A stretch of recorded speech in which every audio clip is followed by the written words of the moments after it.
적폐들 끼리끼리 잘도 헤쳐먹었다. 자, 이 도덕적으로도 이 끝난 정권이다. 이제 그 파시즘 정권이다. 그 다음에 다른 사람을 적폐로 무는 진고이즘 정권이다. 이제 우리가 이렇게 문재인 정권을 얘기할 수 있겠죠. 근데 제가 보기에는 이거는 도둑 정권입니다. 그리고 사기꾼 정권이고요. 이게 날강도 정권이라고 밖에 할 수가 없어요. 자, 여러분께서도 아시겠지만은 정말 그 옵티머스라는데 이혁진이라는 이 사람 무시무시한 사람이잖아요. 일단은 옵티머스라는 펀드를 만들어갖고 80억을 자기 주머니에 챙기고 갔고요.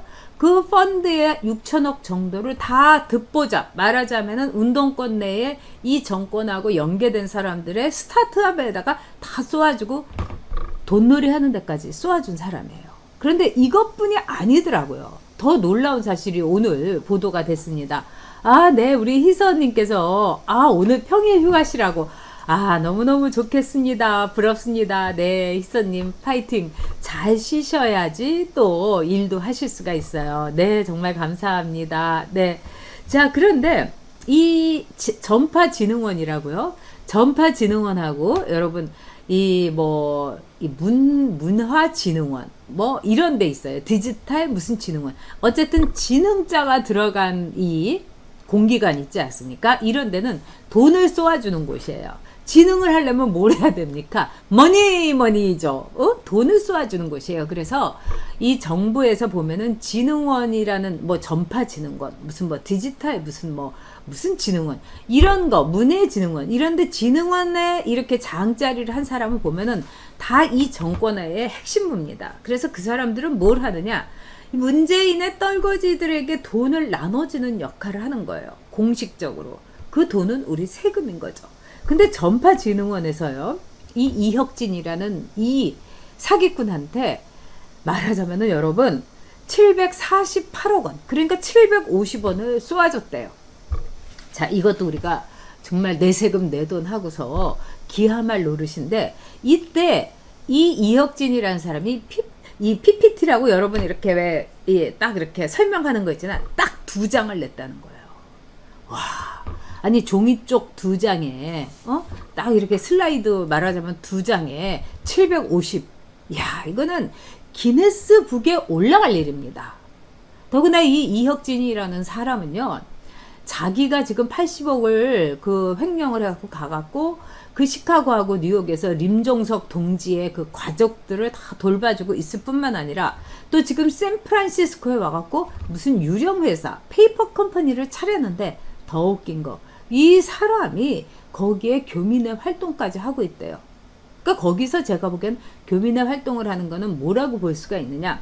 외국에서 보면은 교민들이 있는데 정처 없는 교민들이 있어요. 예를 들면 이혁진이처럼 사기치고 사고치고 온 애들이 있습니다. 그래서 이 미국에서도 보면은 어디 하면은 이 사고친 사람들이 이렇게 가는 곳이 있어요. 근데 이 샌프란시스코라는 곳은 웬만해서는 못 가는 곳이에요. 물가가 너무너무 비싸고 집도 굉장히 천문학적이고. 그래서 하다못해 구글의 직원들도 컨테이너에서 산대잖아요, 여러분. 집값이 너무 올라가서 구글 직원들도 그 정도예요. 근데 이혁진이가 샌프란시스코에 가서 집도 사고 이러면서 띵가띵가 하면서 페이퍼 컴퍼니까지 만들었다? 그럼 얘가 갖고 있는 돈이 어마어마하다는 돈이죠. 근데 이혁진이라는 애는 여러분도 아시다시피 더듬어 만진당해서 서초갑에서 정말 단수 공천을 받았고, 근데 얘는 그때 이미 정과 오범인가 했다는 거예요. 그리고 마누라 폭행해가지고 또 폭행죄, 또 성폭행에다가 사기, 이루 말할 수 없는데 이런 애가 또 여러분도 아시다시피 서초갑은 물론 당선될 가능성은 없지만은 그래도 거기 주민들의 자부심에 먹칠을 하는 후보를 해서는 안 되잖아요. 근데 얘를 후보를 해줬는데 그 당시에 임종석이가 사무총장이었어요. 거기다가 이 사람이 6천억 원 정도의 옵티머스 펀드를 했는데 이 돈을 자기도 배임을 했지만은요, 처음에는 공공기관에 말하자면은 이 공채라든가 국공채에다가 투자를 한다. 그래서 많은 그 증권회사 또 이 은행 이런 데서도 얘한테 다 속아 넘어갔어요. 근데 은행이나 증권회사 쪽에서 얘기하는 건 이렇습니다. 너무 이혁진이라는 애가 아주 서류를 잘 꾸며왔더라. 그래서 그 서류를 보고는 자기네가 투자를 안 할 수가 없었다. 그 다음에 안전자산인 국공채를 가지고 사모펀드를 운영을 한다고 하니까 우리 고객들, 뭐 나이 드신 고객들 많은데, 고객님 이건 아주 안전한 겁니다, 이러면서 권유를 했다. 제가 일선에 제가 하는 이제 여기에 걸린, 말하자면 관계된 은행, 그 다음에 증권사 유명한 증권사에서 다 팔아먹었어요, 이 옵티머스 펀드를. 물어보니까 자기네들도 미치겠는데 서류가 너무 완벽했다는 거예요. 그래서 제가 아니 현장 조사를 가보고 그렇게 해야지, 어떻게 이런 고객의 돈을 자기 돈도 아닌데 이럴 수가 있느냐, 이렇게 얘기한 거예요. 근데 더 기가 막힌 게 전파진흥원, 이 문재인 떨거지한테 돈 나눠주는 전파진흥원에선 딱 서류 2장, PPT 2장 보고 750을 쏘아줬다는 거예요. 전파진흥원 안에 있는 실무자들도 이건 아니다. 근데 얼마나 큰 백이길래 이렇게 일사천리로, 여러분 750만 원도 우리가 놀랄 일이죠. 750만 원 어디서요? 받으려면은요, 진짜 서류 뭉태기 이만큼 해야 됩니다.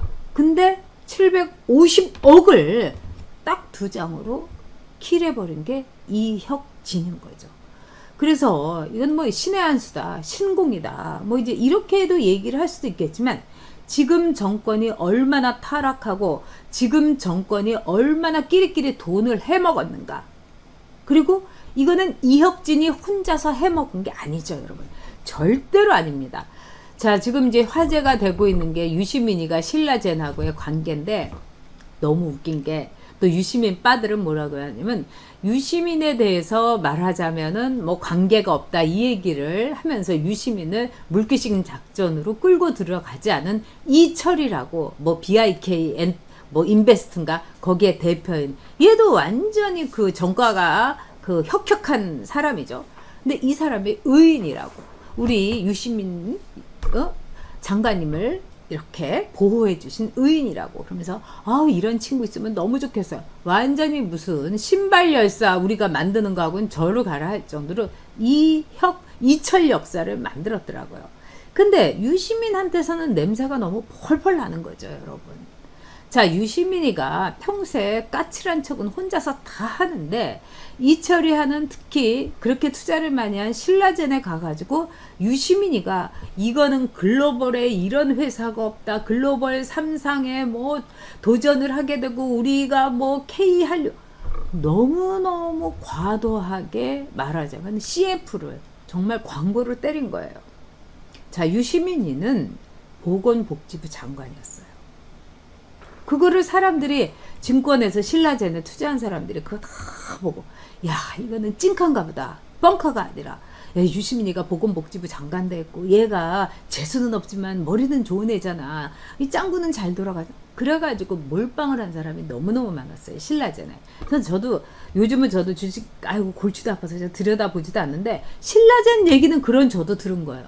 그래서 신라젠이 어마무시하게 올라갔는데 3상에 실패하고, 그리고 나머지 그 사실을 그 전날 안 사람들은 그냥 싹 팔아넘긴 거예요. 유시민은 나는 신라젠 주식은 한 주도 안 갖고 있다. 유시민 일가 친척이 얼마나 많으며 보좌관, 뭐 관련자, 이런 사람들은 다 샀겠죠. 그리고 미리 팔았겠죠. 저는 그렇게 생각합니다. 근데 이렇게 더럽고 지저분한 정권, 근데 이게 보면 먹이 사슬이 있어가지고 혼자 먹지 않은 거예요. 다 나눠 먹은 거예요. 하다못해 윤미향이도 나눠 먹었어요. 정의연에서 그 할머니 피 빨아먹은 돈을. 그러니까는 이 이철이란 사람, 이혁진이란 사람, 6천억을 국공채에다가 투자를 하지 않고 어디서 이름도 듣지도 못한 스타트업에다가 다 투자했다. 이거 다 운동권들이 한 거죠. 그리고 대부업에도 투자를 했다. 와, 우리 세금을 갖고 이렇게 써도 됩니까? 정말 기가 막힌 거죠. 네, 우리 레스드라님 정말 오랜만에 들어오셨습니다. 안녕하세요. 네, 윤일사님께서 어떤 나라에서도 볼 수 있는 무식하고 무지하게 타락하고 정말 부패한 사기 협잡 야바꾼, 문재인 정권, 정말 그대로 표현 너무 잘해 주셨습니다. 네. 네, 노란빛 레몬님께서 구독 독려해 주셨습니다. 너무 감사합니다. 자유주행 멤버님 안녕하세요. 아, 그래도 오늘 지금 아직 1번 주제입니다. 네, 근데 여기에 비하면 껌값이 또 있어요. 이인영네요. 이인영의 와이프가 이보은인데 이 여자가 무슨 마르쉐라고 왜 또 그렇게 저기 이 통일부 장관하고 이러는데 마르쉐 하면 시장인데 뭐 정말 장마당이라고 회사 이름을 하지 왜 마르쉐라고 하는지 모르겠어요. 근데 이 보은이란 여자가 서울시에서 무려 4년 동안요 2억 원을 또 이렇게 그 공모 사업으로 받았다는 겁니다. 근데 이 공모 사업도 별게 아니에요. 무슨 농축산물 장터 뭐 이런 거예요. 그러니까 이 마르쉐에서 그러니까 장마당 그러니까 이 본 이름은 장마당인데 이 겉으로 이렇게 가명으로 마르쉐를 쓴 이 뭐 사단법인을 만들어 갖고 여기서 서울시에서 2억 원을 받고 또 어디서는 뭐 500억 원 받고 여가부에서 받고 온갖 군데에서 다 받아 먹은 거예요. 근데 여러분도 아시다시피 뭐 이 장마당 뭐 이 장터 공모 사업 거래 장터 공모 사업 이게 뭐 돈 들어갈 일입니까? 그대로 자기네들 주머니에 들어가는 거죠. 2억 원이. 뭐 여가부에서 받은 것도 그렇고요. 근데 이 이인영이가 뭐 박원순이 선거운동할 때 그 캠프에도 있었고 이러니까 자기네들 운동권 끼리끼리 우리가 뼈 빠지게 내는 세금을 다 이렇게 나눠 먹는 거예요. 자, 민간 거래장터 공모 사업에 무슨 돈이 들어가겠습니까, 여러분? 이혁진이처럼요, 그냥 먹고 튀는 거예요. 먹튄 거예요. 거기다가 이인혁이 마누라는 그 아들이 어저께 밀주업을, 맥주를 몰래 만들었다 그러는데, 그걸 또 자기가 식당도 하나 봐요. 그러니까 아주 돈에는 그냥 아주 그냥 눈이 벌겋게 돼갖고 그 식당에서 또 몰래 팔았다는 거예요. 그러면 이거는 밀주 판매업까지도 죄목이 추가가 됩니다. 근데 지금 밀주를 말하자면 이 애는 우리가 수제 맥주를 만들어도 된다고 하기 전에 밀주를 팔아갖고 이득을 취했기 때문에 둘 다 범죄예요. 그러니까 정말 둘 다 콩밥 먹여야 돼요. 마누라 할 것 없이 예? 아들까지도. 근데 이인영이는 뭐 대북 어쩌고 저쩌고 참 이런 거를 볼 때 정말 우리나라가 돌아가는 게 기가 막힙니다. 그리고 또 이제 여러분도 LKB라는 내 얘기도 제가 안 할 수가 없어요. 이재명이가 LKB라는 이 법무법인 로펌에다가 사건을 맡겼는데 조국도 여기다 맡기고요. 김경수도 여기다 맡겼대요. 이 LKB는요. 이광범이라는 사람이 대표 변호사인데 이 사람이 어떤 사람이냐 공수처장 후보 1호에 있었던 우리법 연구회 창단 멤버예요. 그러니까 여기가 변호사로 뜨면 다 무죄 나오는 거예요, 여러분. 정말 끼리끼리 이거는 진짜 법꾸라지는 저리 가라 할 정도로 법률 비리, 법률 조작단, 끼리끼리 헤쳐먹어도 너무 헤쳐먹는 게 바로 적폐들, 저 문재인 떨거지들입니다. 문재인 내려와, 문재인 끌어내, 우리의 갈 길입니다. 여러분.